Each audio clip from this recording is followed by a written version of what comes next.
Hello everyone and welcome to our channel Osma English. Before we begin, close your eyes for a moment. Do you remember our friend, the writer? That mysterious soul who once invited us into the universe of his 5 characters each, one carrying a piece of him. Each one born from a different wound, a different memory, a different fear. Tonight, we turn to the character who held his deepest terror. The man who walked through life as if time was sand slipping through his trembling fingers. This is the story of Elias, a journey through silence, destiny, and the ticking echo of a heart afraid to move forward. Do you remember our friend, the writer? The man who opened his heart through the characters he created. The man whose stories were never just fiction, but pieces of his own soul disguised as people. Last time, we explored how each character represented a hidden part of him: Liam, Khayal, Myra, Elias, each one carrying a shadow of his past. Today we turn the page. Today we enter the world of Elias. Not the idea of Elias, not the symbol, but the man himself. The man who carried the writer's deepest fear, the fear of time slipping away. Elias's story begins on a quiet winter morning when the city still slept under a pale grey sky. He walked alone through streets that remembered more footsteps than he did memories. His coat was buttoned wrong, his scarf loosely thrown over his shoulder, as if he had dressed in a hurry but wasn't rushing toward anything at all. His life moved, but he didn't. Not really. Every day he woke before sunrise and walked the same route to the old library he worked in, the same cracked pavement, the same flickering street lamp, the same silent nod to the shopkeeper unlocking his bakery. Nothing changed, and yet Elias feared that everything was changing too fast. Inside the library, time felt frozen. Dust floated like tiny galaxies around him. Books whispered stories from centuries ago. And Elias loved that. He loved the illusion that life could pause here, even if just for a moment. But illusion is not safety, and silence is not peace. One evening, after closing hours, Elias found himself wandering into the forbidden upper floor, the archive room no one used anymore. Broken windows, rusted metal shelves, a cold draft slipping through the cracks. He didn't know why he went there. Maybe curiosity, maybe instinct, maybe destiny wearing the mask of coincidence.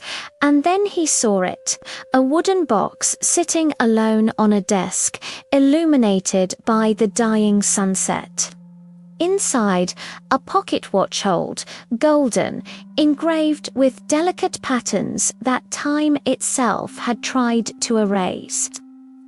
Elias touched it, and for a moment, the room felt warmer, familiar, as if the watch had been waiting for him. When he opened it, the hands weren't moving. It's frozen, silent, dead. Yet, when he placed it against his ear, he heard it a faint ticking, like a heartbeat trying to return to life. That night changed him. Something inside him began to unravel, as if the frozen watch had awakened time inside him instead. He started dreaming dreams he couldn't explain, dreams, where he stood in a crowded train station, watching trains leave one after another, every train carrying a version of his life he never lived. A life where he traveled, a life where he loved, a life where he dared. He woke up each time breathless, reaching out with a shaking hand. But the trains were gone. Days passed, and the dreams grew stronger, and slowly they began to spill into reality. One day, while shelving books, a little girl approached him. She held a storybook and asked him softly, "Do you think books remember us when we forget ourselves?" Elias froze. He had never heard a question so simple and so true. He didn't know what to say. So she smiled and said, "It's okay. You'll remember later," and left. That moment stayed with him.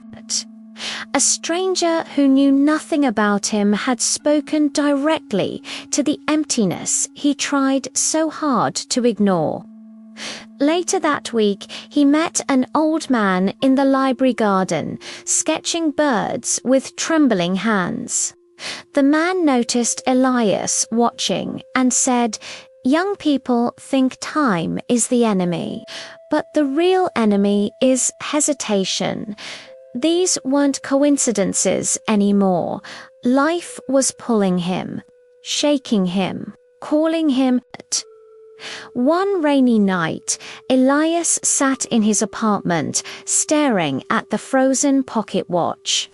He turned it over, tracing the engraved patterns, and noticed a tiny phrase he had missed before. "When you stop fearing time, it moves for you." He felt something inside him break open, a wall he had spent years building, a wall made of doubt and longing and fear. For the first time, Elias packed a bag, not to run away, but to move.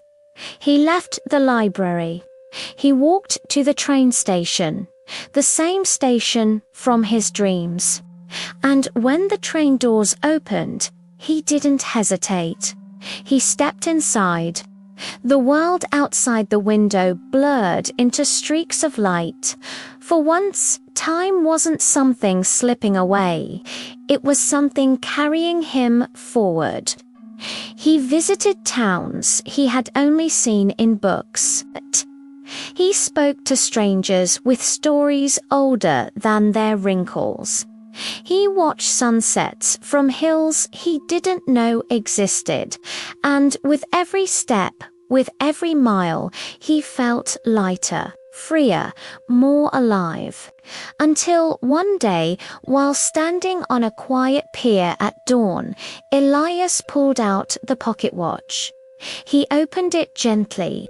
The hands were moving, ticking, alive, and for the first time in his life, Elias smiled without sadness beneath it. Time had not been his enemy. Silence had not been his prison.